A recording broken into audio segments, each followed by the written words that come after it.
the company. An instances na makita sa inequality.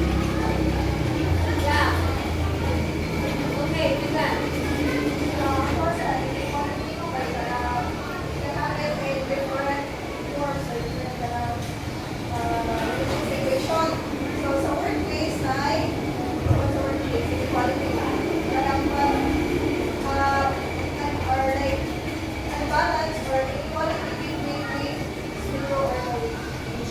So, that wage siya. Yes. Yes, kung even in your own family, makita mo din sa inequality. Let's say, ang pamilya, maoray ng trabaho, kaya normal ka magkakaroon sa katay. So, murag, abot ang tanda, ang pamilya ay, murag kapuyo na, murag nanunod na, so murag makita na tayo si inequality. Next is poverty. And based sa survey na, siya ay 29.2%. And poverty, ang lack of sufficient income or resources to meet basic needs such as food, shelter, and clothing. So, kasagaran makita natin si poverty is when nasa squatter or sa kanang mga remote areas, kanang mga lagyo na kayo ng mga lugar, mga villages. Yeah, kanang mga tao kung nagkalimutan na sa gobyerno tungkol sa kalayo ng lugar, no? And then, governments and organizations work to reduce poverty through economic programs and social support. Kung sa may mga organizations or like inubuhat sa mga gobyerno ka, tamang bitaw sa mga kanang material ng mga tao? For peace. Yeah, for peace. Yes, kaya na. Pensioner. Yeah, there's the ano po? Pensioner. Housing. Mga sa bahay. Yes.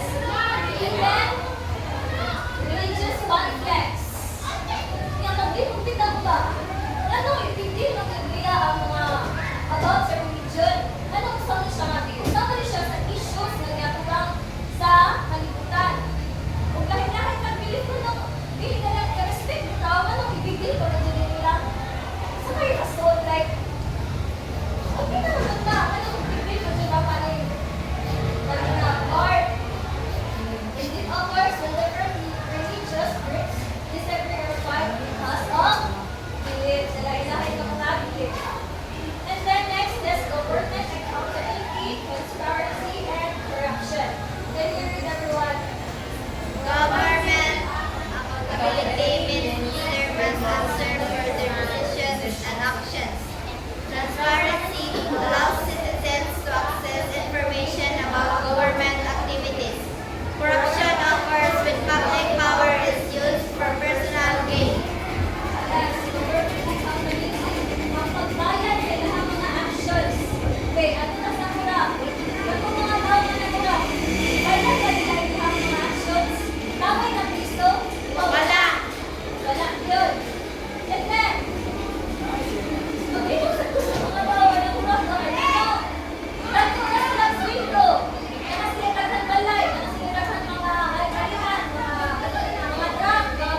education, wala kay